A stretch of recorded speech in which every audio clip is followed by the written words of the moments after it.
वक्रतुंड महाकाय सूर्यकोटि समप्रभा निर्विघ्नं कुरु मे देव सर्वकार्येषु सर्वदा। ओम श्री गणेशाय नमः। आप सभी का हमारे YouTube चैनल पर हार्दिक स्वागत है। आज पौष माह के कृष्ण पक्ष की संकष्टी चतुर्थी व्रत है।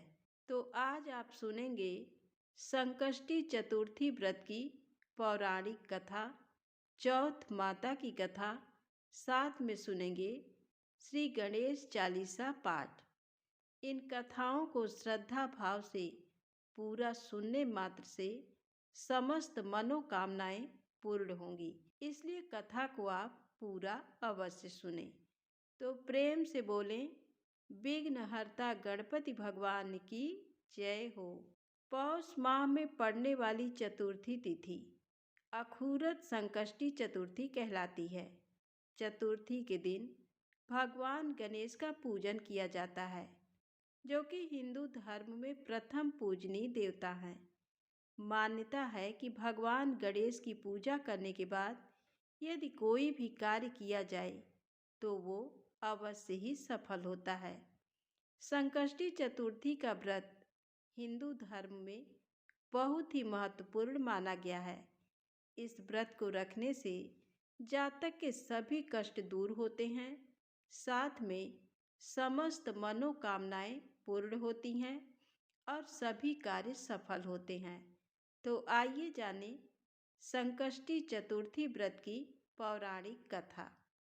कथा के अनुसार जब रावण ने स्वर्ग के सभी देवताओं को पराजित कर दिया था, पर जब उसे बाली की अपार शक्ति के बारे में पता चला तो उसने संध्या करते हुए बाली को पीछे से जाकर पकड़ लिया।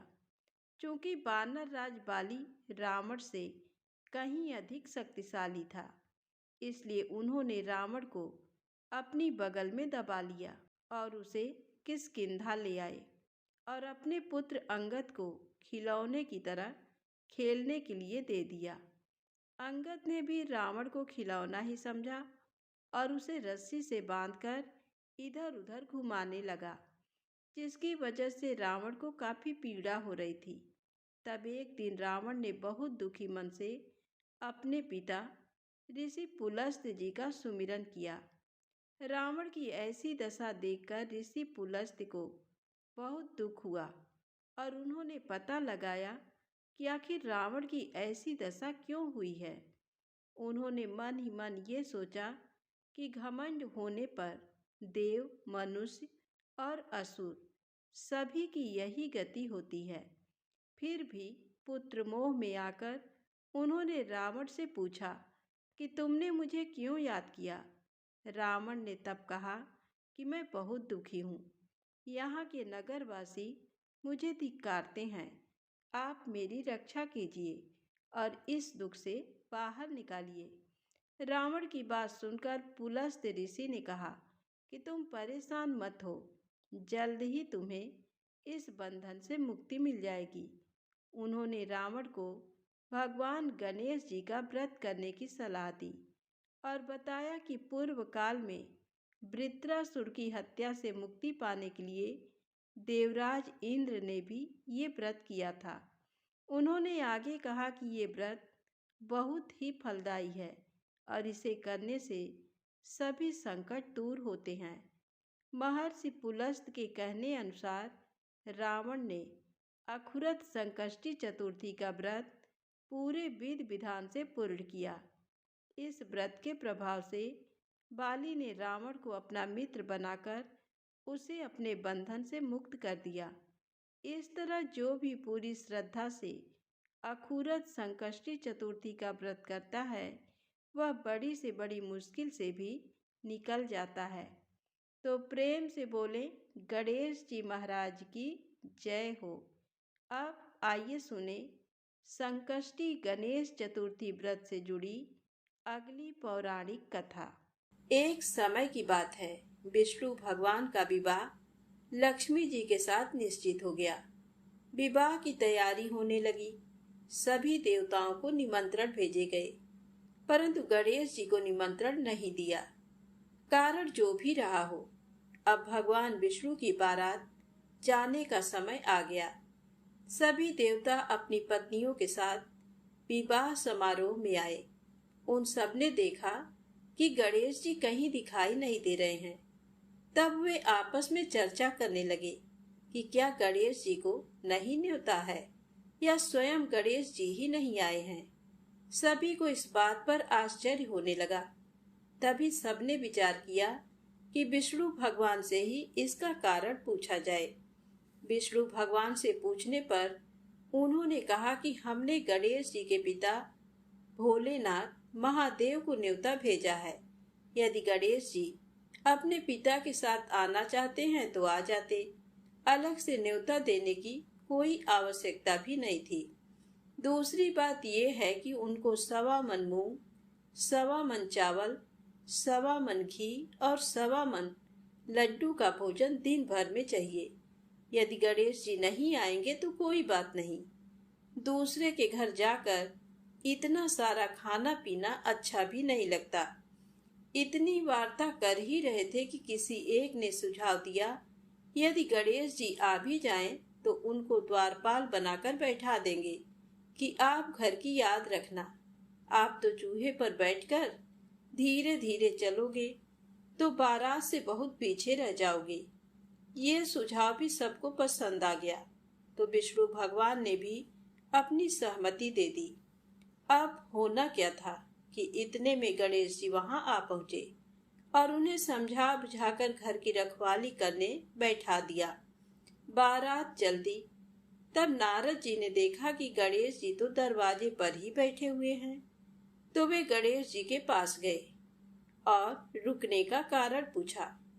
गणेश जी कहने लगे कि विष्णु भगवान ने मेरा बहुत अपमान किया है। नारद जी ने कहा कि आप अपनी मूसक सेना को आगे भेज दें तो वह रास्ता खोद देगी, जिससे उनके वाहन धरती में धंस जाएंगे। तब आपको सम्मान पूर्वक बुलाना पड़ेगा। अब तो गणेश जी ने अपनी मूसक सेना जल्दी से आगे भेज दी और सेना ने जमीन पोली कर दी। जब बारात वहां से निकली तो रथों के पहिए धरती में धंस गए। लाख कोशिश करें परंतु पहिए नहीं निकले। सभी ने अपने अपने उपाय किए परंतु पहिए तो नहीं निकले, बल्कि जगह जगह से टूट गए। किसी की समझ में नहीं आ रहा था कि अब क्या किया जाए।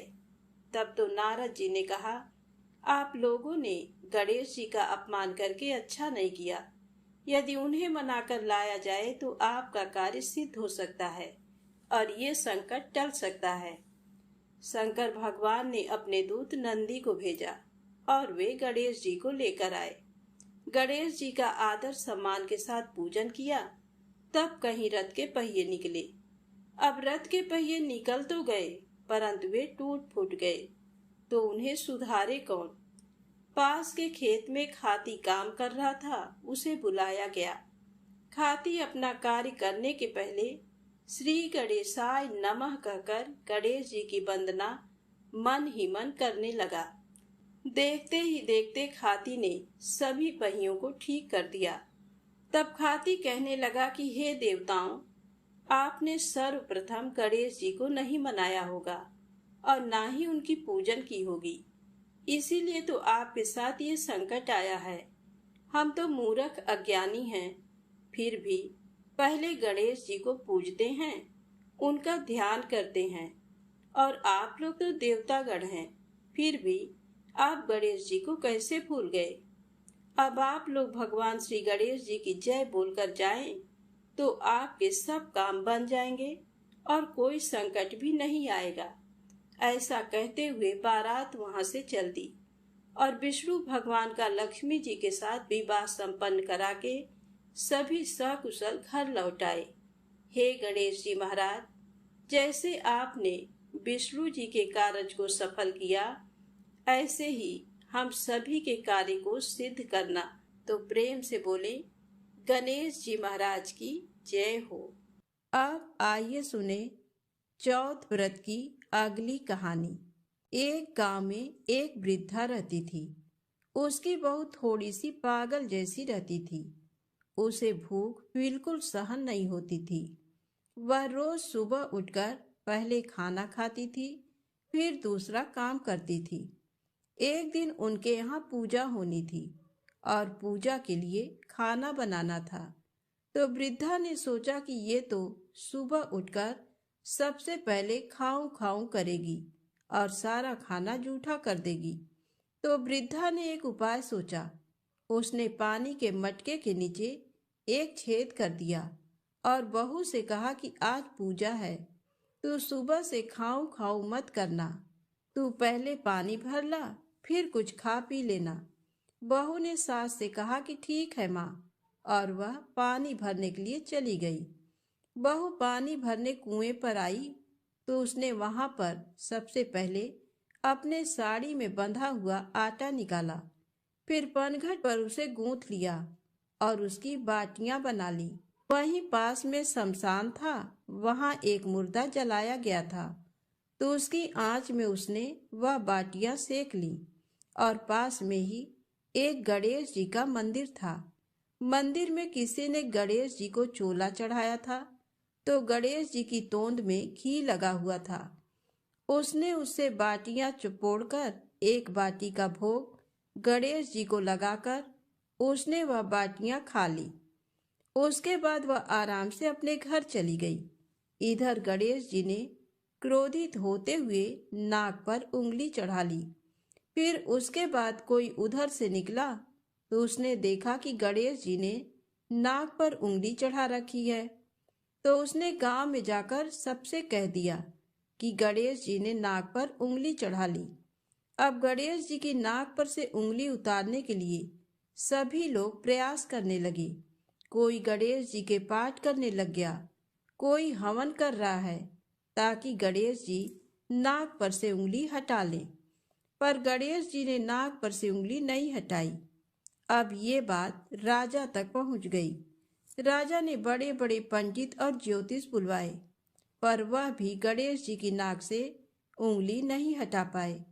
अब राजा ने पूरे राज्य में मुनादी करवा दी कि जो भी गणेश जी की नाक पर से उंगली हटाएगा उसे 5 गांव की जागीर दे दी जाएगी। अब राज्य में सभी लोग अपनी अपनी तरफ से प्रयास करने लगे, पर गणेश जी ने नाक से उंगली नहीं हटाई। सभी लोग थक हार गए। आखिर में बुढ़िया की बहू बोली कि माँ, आप कहो तो मैं गणेश जी की नाक से उंगली हटा सकती हूँ। तो वृद्धा हंसने लगी कि बड़े बड़े पंडित और ज्योतिष गणेश जी की नाक से उंगली नहीं हटा पाए, तुम कैसे हटा दोगी? परंतु हो सकता है कि ऐसा हो जाए। तभी एक आदमी ने कहा कि एक बार इसे भी मौका दो, इसे भी प्रयास कर लेने दो, हो सकता है कि ये गणेश जी की नाक पर से उंगली हटा दे। बहू ने कहा, पर मेरी एक शर्त है कि मेरे घर से गणेश जी के मंदिर तक एक बड़ा पर्दा लगाया जाए। तो लोगों ने कहा ठीक है, और घर से मंदिर तक पर्दा लगवा दिया। अब बहू ने अपने घाघरे में धोना यानी कपड़े धोने का हथियार छिपाकर मंदिर गई। मंदिर में धोना निकालकर गणेश जी से बोली, कारे कारे गणेशिया, अपने घर से आटा लाई, पनघट पर आटा गूथा, मरे मुर्दे की आग पर बाटियां सेकी, तुम्हारी तोंद से जरा सा घी ले लिया तो तूने नाक पर उंगली चढ़ा ली। नाक पर से उंगली हटा रहा कि नहीं? नहीं तो दूं एक धोना, अभी तुम्हारे टुकड़े टुकड़े हो जाएंगे। बहू की बात सुनकर गणेश जी डर गए। उन्होंने सोचा कि ये तो बावली है, मार देगी तो क्या करेंगे, का कोई भरोसा नहीं है। और गणेश जी ने फट से नाक पर से उंगली हटा ली। पूरे गांव में वृद्धा की बहू की जय जयकार होने लगी कि बुढ़िया की बहू ने गणेश जी की नाक से उंगली हटवा दी। राजा ने अपने आदेश अनुसार 5 गांव जागीर में दिए। हे गणेश जी महाराज, जैसे उस बुढ़िया की बहू के टूटे वैसे सबके टूटे। जो कथा अधूरी हो तो पूरी करें, और जो पूरी हो तो मान करें। कहानी कहने वाले और सुनने वाले सभी की मनोकामनाएं पूर्ण करें। तो प्रेम से बोले गणेश जी महाराज की जय हो। अब आइए सुने संकष्टी गणेश चतुर्थी की अगली पौराणिक कथा। कथा के अनुसार एक बार इंद्र समेत सभी देवतागण भगवान शिव के पास अपने संकटों को दूर करने की प्रार्थना लेकर पहुंचे। तब भगवान शिव के दोनों पुत्र कार्तिकेय और गणेश जी वहीं मौजूद थे। तब भगवान शिव ने उन दोनों से पूछा कि कौन सबसे पहले देवताओं की विपदा को दूर कर सकता है। तो दोनों ने ही कहा कि वे सक्षम हैं। तब भगवान शिव को एक युक्ति सूझी। उन्होंने अपने दोनों पुत्रों से कहा कि इसके लिए पहले परीक्षा देनी होगी। शिव जी ने कहा कि जो सबसे पहले इस पृथ्वी की परिक्रमा करके हमारे पास आ जाएगा उसे ही देवताओं का संकट दूर करने के लिए भेजा जाएगा। परीक्षा की बात सुनकर भगवान कार्तिकेय अपने वाहन मयूर पर सवार हो गए और पिता से आज्ञा लेकर पृथ्वी की परिक्रमा के लिए निकल पड़े। उधर गणेश जी बड़े ही सोच में पड़ गए कि उनका वाहन तो मूषक है, इससे पूरी पृथ्वी की परिक्रमा संभव नहीं है। तब गणेश जी के मन में एक विचार आया। वे झट से अपने स्थान से उठे। फिर वे हाथ जोड़कर अपने पिता भगवान शिव और माता पार्वती की 7 बार परिक्रमा किए। उसके बाद अपने स्थान पर आकर बैठ गए। सभी देवी देवता ये देखकर आश्चर्य में पड़ गए। कुछ समय बाद कार्तिकेय जी पृथ्वी की परिक्रमा करके कैलाश पर आए और स्वयं को विजेता घोषित करने लगे। इसी बीच शिव जी ने गणेश जी से पूछा कि तुमने पृथ्वी की जगह अपने माता पिता की परिक्रमा क्यों की। इस पर गणेश जी ने कहा कि माता पिता के चरणों में ही समस्त लोक बसता है। छोटे पुत्र का उत्तर सुनकर शिव जी बड़े प्रसन्न हुए।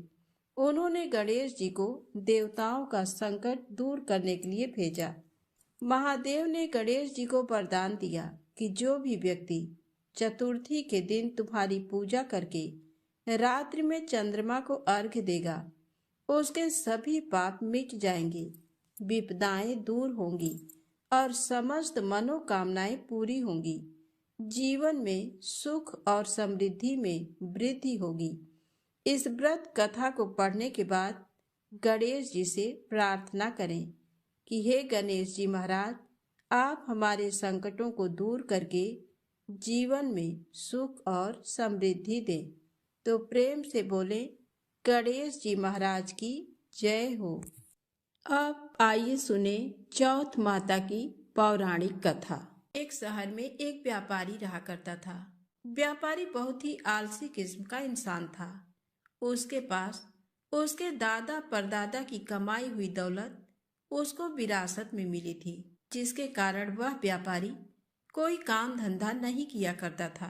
व्यापारी का एक बेटा था जो व्यापारी की तरह काम धंधा नहीं करता था और बहुत आलसी था।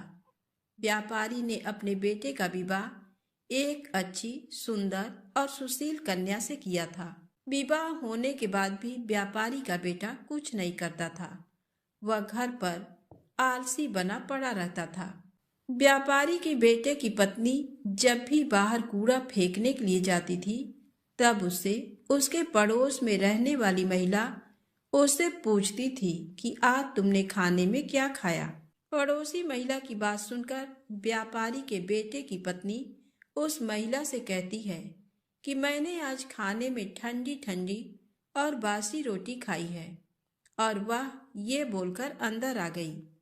जब भी व्यापारी के लड़के की पत्नी कूड़ा फेंकने बाहर आती, तो पड़ोस में रहने वाली महिला उससे रोज यही पूछने लगी, और व्यापारी की बहू बस यही जवाब देती थी कि ठंडी ठंडी और बासी रोटी खाई है। एक दिन अचानक से जब व्यापारी के लड़के की पत्नी कूड़ा फेंकने के लिए बाहर आई, तब पड़ोस में रहने वाली महिला ने उससे पूछा कि आज तुमने खाने में क्या खाया। तब लड़के की पत्नी ने बताया कि ठंडी ठंडी बासी रोटी खाई है। तो ये बात व्यापारी की बेटे ने सुन ली। जिसके बाद व्यापारी का बेटा अपनी माँ के पास आया और उससे कहने लगा कि माँ, तुम तो हम लोगों को रोज गर्म और ताज़ा खाना खिलाती हो, लेकिन मेरी पत्नी बाहर जाकर पड़ोस में रहने वाली महिला से बोलती है कि उसने आज ठंडी और बासी रोटी खाई है। मेरी पत्नी ऐसा क्यों बोलती है? तब लड़के की माँ ने कहा कि बेटा, मैं तो तुम लोगों के सामने ही गर्म खाना तुम लोगों को खिलाती हूँ। पता नहीं तुम्हारी पत्नी ऐसा क्यों सभी लोगों से बोलती है। तब लड़के की माँ ने कहा, अगर तुमको मेरी बातों पर भरोसा नहीं है तो कल तुम खुद ही देख लेना कि मैं कैसा खाना तुम सभी को खिलाती हूँ और तुम्हारी पत्नी को देती हूँ। लड़के ने कहा, ठीक है। व्यापारी के लड़के ने सच्चाई जानने के लिए एक नाटक किया। व्यापारी के बेटे ने अपनी तबीयत खराब होने का नाटक करने लगा। वह पलंग में जाकर चद्दर ओढ़कर लेट गया और चद्दर में से चुपचाप सब कुछ देखने लगा। और जब लड़के की माँ ने सभी को खाना परोसा, तब उसने देखा कि मेरी माँ ने तो गर्म खाना ही मेरी पत्नी को खिलाया है। मेरी माँ तो एकदम सत्य बोल रही है। जैसे ही उसकी पत्नी खाना खाकर उठी तो वह लड़का अपनी पत्नी के पीछे पीछे गया और उसने देखा कि जब उसकी पत्नी कूड़ा फेंकने के लिए बाहर गई है, तब पड़ोस में रहने वाली महिला ने उससे एक बार फिर से वही पूछा कि आज तुमने खाने में क्या खाया है। जिसके बाद उसकी पत्नी ने एक बार फिर से उस पड़ोसी महिला को वही बताया जो वह हर बार बताती आई थी कि आज मैंने ठंडी और बासी रोटी खाई है। अपनी पत्नी की ये करतूत देखकर उसने अपनी पत्नी से कहा कि मेरी माँ तो तुम्हें रोज गर्म खाना ही खिलाती है, तो तुम पड़ोसी को क्यों बोलती हो कि वह तुमको ठंडा और बासी खाना खिलाती है। लड़के की पत्नी बहुत बुद्धिमान और चालाक थी। उसने अपने पति को समझाया कि ना तो आप बाहर जाकर पैसे कमाते हो और ना ही आपके पिताजी बाहर जाकर पैसे कमाते हैं। ये तो आपके पिताजी को विरासत में मिले धन की रोटी है।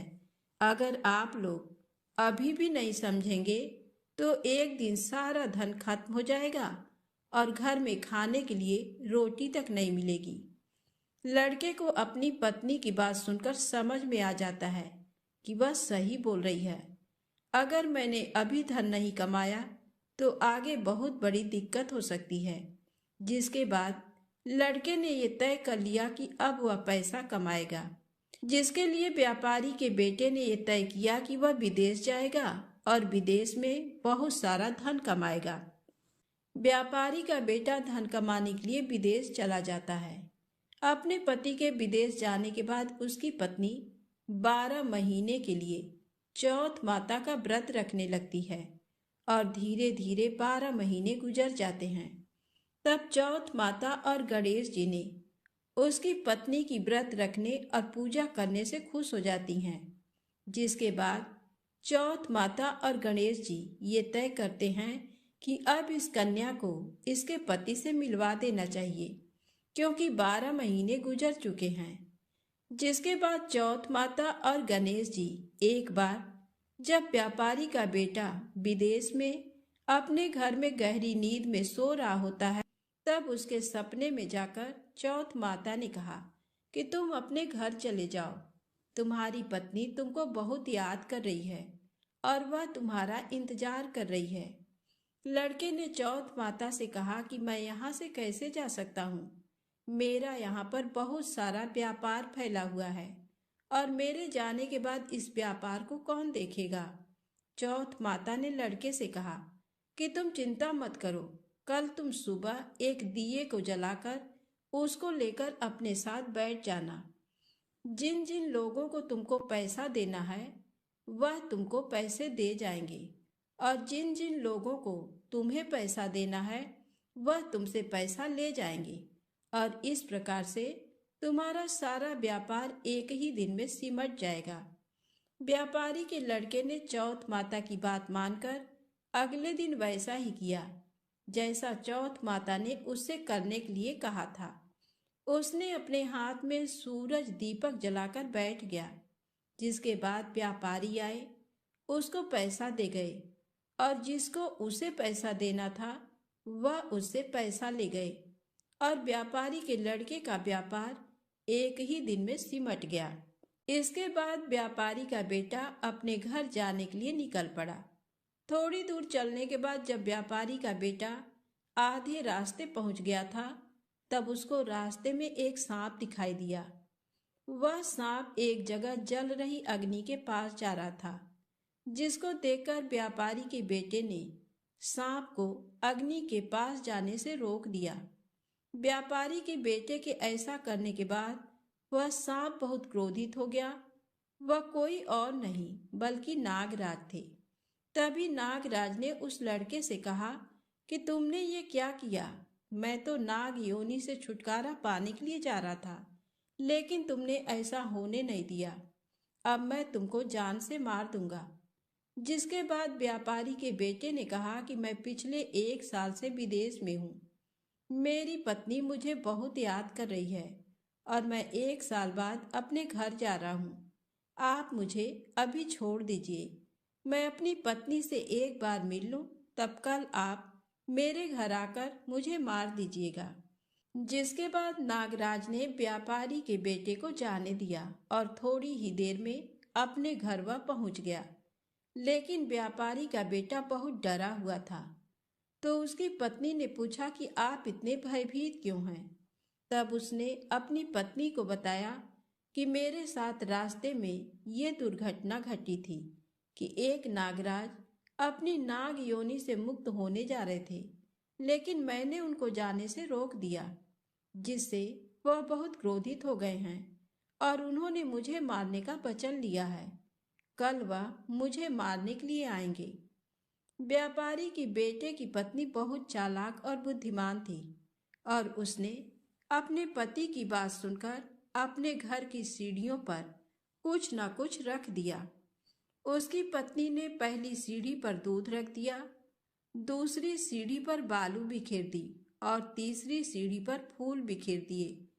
चौथी सीढ़ी पर सुगंधित इत्र डाल दिया और 5वीं सीढ़ी पर बहुत स्वादिष्ट मिठाइयाँ रख दी और जाकर पलंग पर अपनी चोटी लटकाकर लेट गई और अपने दरवाजे को खुला छोड़ दिया।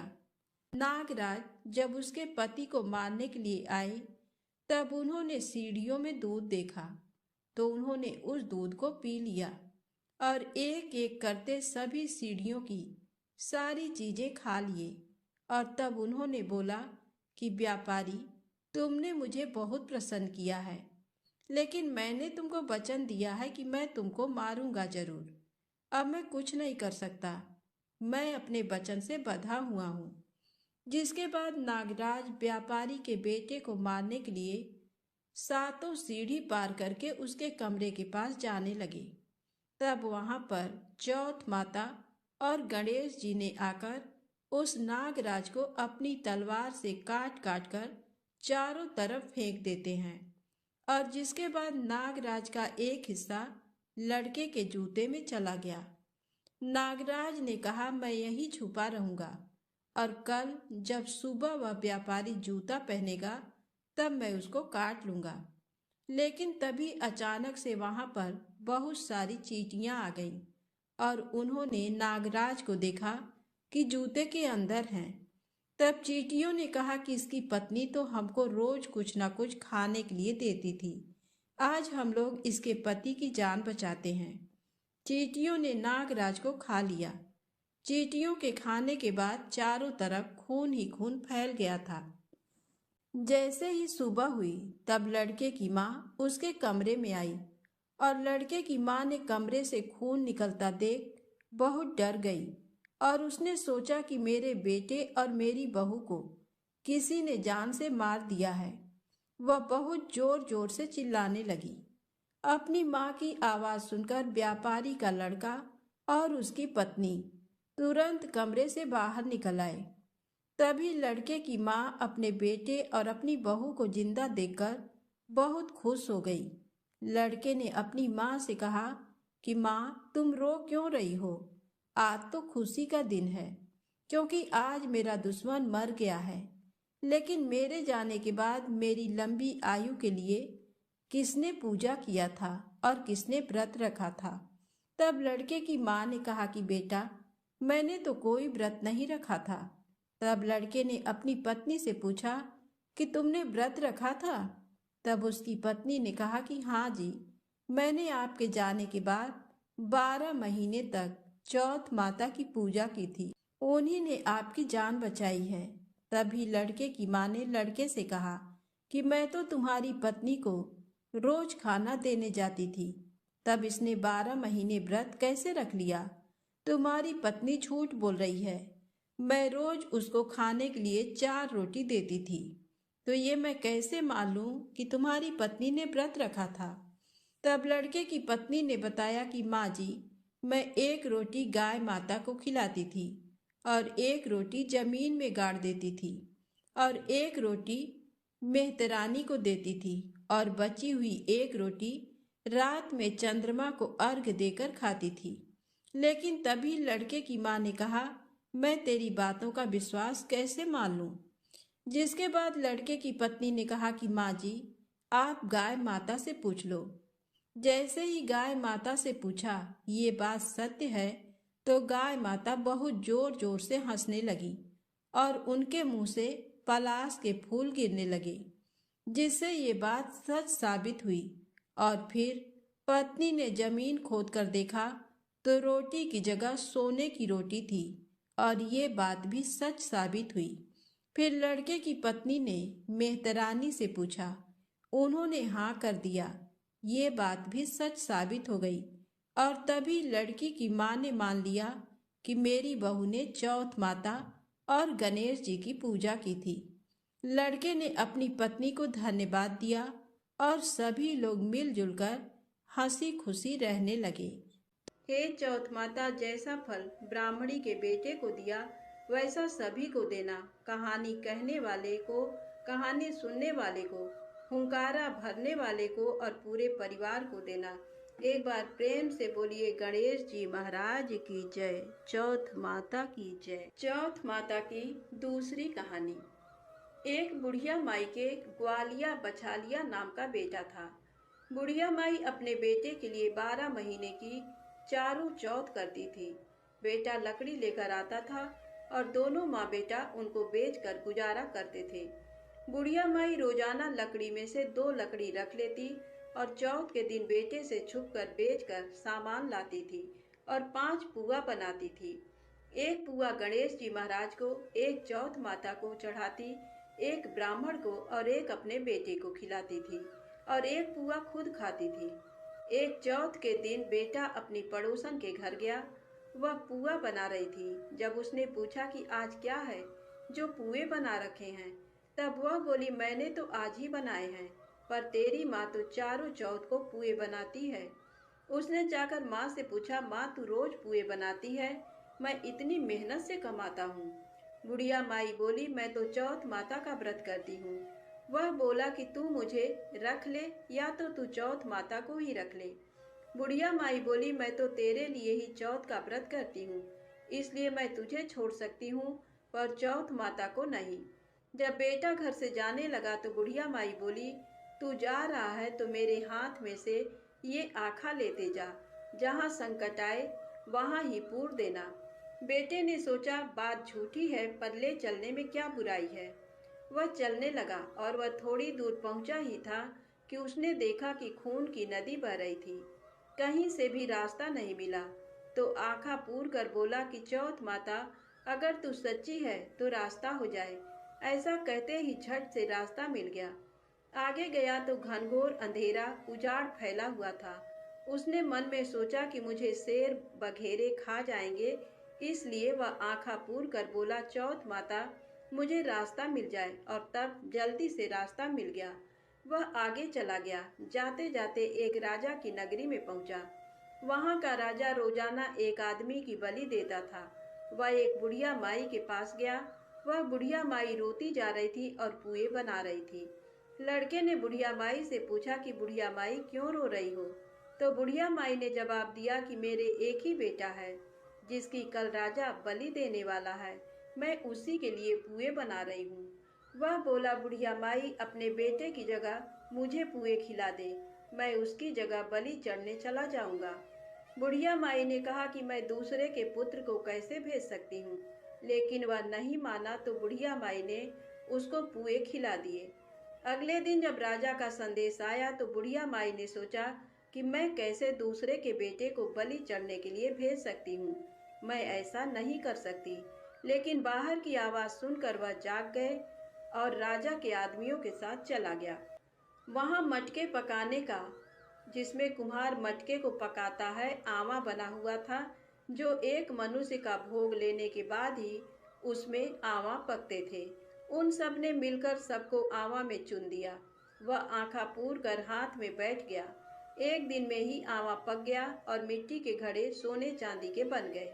वहाँ एक जमादारनी झाड़ू लगा रही थी। तब झाड़ू से एक कंकड़ उछलकर उन बर्तनों से जा टकराया। तब जमादारनी ने राजा को जाकर बताया कि आपका आवा तो पक गया है। तब राजा ने सोचा कि आवा तो 8 दिन में पकता है, आज एक ही दिन में कैसे पक गया। जब जाकर देखा तो वहाँ पर तो मिट्टी के मटके की जगह हीरे मोती और सोने चांदी के कलश हो गए। अंदर से आवाज आई कि धीरे से उतारो, अंदर आदमी है। आवाज को सुनकर राजा के आदमी डर गए कि अंदर कौन सा भूत प्रेत आ गया। फिर वह बोला कि डरो मत, मैं तो सिर्फ एक आदमी हूँ जिसको तुमने अंदर चुना था। देखा तो अंदर हरे हरे जवारे उग रहे थे। राजा ने पूछा कि तू अंदर जीवित कैसे बच गया। तब उसने बताया कि मेरी माँ चौथ का व्रत करती है। जब मैं घर से निकला था तो मेरी माँ ने मुझे आंखें दिए थे, मैं उन्हीं को पूर कर बैठ गया और चौथ माता के कारण बच गया। जब राजा ने कहा कि मैं तेरे को एक घोड़े पर बैठाकर सांकल में बांध देता हूँ, यदि वह सांकल खुलकर मेरे बन जाएगी तो मैं चौथ माता को सच्ची मान लूँगा। तब वह आंखें पूर कर बैठ गया और चौथ माता से कहने लगा, हे चौथ माता, अब तुम ही मेरी लाज बचाना। तब सांकल खुलकर राजा के बंध गई। राजा ने अपनी बेटी की शादी उस लड़के से कर दी और बहुत सा धन दौलत देकर विदा किया। पड़ोसन बोली कि माई तेरे बेटे बहू आए हैं। जब छत पर चढ़कर देखा तो सच में बहू बेटे आ रहे थे। हे चौथ माता, जैसे आपने बुढ़िया और उसके बेटे पर कृपा बनाई, वैसे सभी पर कृपा बनाना। प्रेम से बोले गणेश जी महाराज की जय हो, चौथ माता की जय हो। आइए सुने गणेश चालीसा पाठ। वक्रतुंड महाकाय सूर्यकोटि समप्रभा निर्विघ्नं कुरु मे देव सर्वकार्येषु सर्वदा। जय गणपति सद्गुण सदन कविवर बदन कृपा विघ्न हरण मंगल करण जय जय गिरिजाला। जय जय जय जय गणपति राजू मंगल भरण करण शुभ काजू। जय गज बदन सदन सुखदाता विश्व विनायक बुद्धि विधाता। वक्रतुंड शुचि सुंड सुहावन तिलक त्रिपुंड भाल मन भावन। राजित मणि मुक्तन उर्माला स्वर्ण मुकुट सिर नयन विशाला। पुस्तक पाणि कुठार त्रिशूलम मोदक भोग सुगंधित फूलम। सुंदर पीतांबर तन साजित चरण पादुका मुनि मन राजित। धन शिव सुवन सडानन भ्राता गौरी ललन विश्व विधाता। रिद्धि सिद्धि तव चमर डुलावे मूषक वाहन सोहत द्वारे। कहाँ जन्म शुभ कथा तुम्हारी अति सुचि पावन मंगलकारी। एक समय गिरिराज कुमारी पुत्र हेतु तप कीना भारी। भयो यज्ञ जब पूर्ण अनुपा, तब पहुँचो तुम धरि द्विज रूपा। अतिथि जानी के गौरी सुखारी, बहुविधि सेवा करी तुम्हारी। अति प्रसन्न हुए तुम वर दीन्हा, मातु पुत्र हित जो तप कीन्हा। मिलहि पुत्र तुहि बुद्धि विशाला, बिना गर्भ धारण एहि काला। गणनायक गुण ज्ञान निधाना, पूजित प्रथम रूप भगवाना। अस कहि अंतर ध्यान रूप हुए, पलना पर बालक स्वरूप हुए। बनि शिशुरुदन जबहि तुम ठाना, लखि मुख सुख नहीं गौरी समाना। सकल मगन सुख मंगल गावही, नभते सुरन सुमन बरसावही। शंभु माँ बहुदान लुटावही, सुर मुनि जन सुत देखन आवही। लखि अति आनंद मंगल साजा, देखन भी आए सनि राजा। निज अवगुण गुनि सनि मन माही, बालक देखन चाहत नाही। गिरजा कछु मन भेद बढ़ायो, उत्सव मोर न सनि तुहि भायो। कहन लगे सनि मन सकुचाई, का करिहौं शिशु मोहि दिखाई। नहीं विश्वास उमा कर भयउ, सनि सो बालक देखन कहेउ। पड़तहि सनि दृग कोड प्रकाशा, बालक सिर उड़ि गयो आकाशा। गिरिजा गिरि विकल होय धरड़ी, सो दुख दशा गयो नहीं वरड़ी। हाहाकार मच्यो कैलासा, सनि कीन्ह्यो लखि सुत को नासा। तुरत गरुड़ चढ़ि विष्णु सिधाए, काटी चक्र सो गज सिर लाए। बालक के धड़ ऊपर धार्यो, प्राण मंत्र पढ़ शंकर डार्यो। नाम गणेश शंभु तब कीन्हे, प्रथम पूज्य बुद्धि निधि बर दीन्हे। बुद्धि परीक्षा जब शिव कीना, पृथ्वी की प्रदक्षिणा लीना। चले खडानन भरमि भुलाई, रची बैठे तुम बुद्धि उपाई। चरण मातु पितु के धर लीने, तिनके साथ प्रदक्षिण कीने। धनि गणेश कहि शिवहि हरषे, नभते सुरन सुमन बहु बरसे। तुम्हरी महिमा बुद्धि बढ़ाई, शेष सहस मुख सकै न गाई। मैं मतिहीन मलिन दुखारी, करहु कवन विधि विनय तुम्हारी। भजत राम सुंदर प्रभु दासा, लख प्रयाग ककरा दुर्वासा। अब प्रभु दया दीन पर कीजय, अपनी शक्ति भक्ति कछु दीजय। श्री गणेश यह चालीसा, पाठ करें धर ध्यान। नित नव मंगल गृह बसे, लहे जगत सन्मान। संवत अपन सहस्र दस, ऋषि पंचमी दिने। पूरण चालीसा भयो, मंगल मूर्ति गणेश। ओम श्री गणेशाय नमः।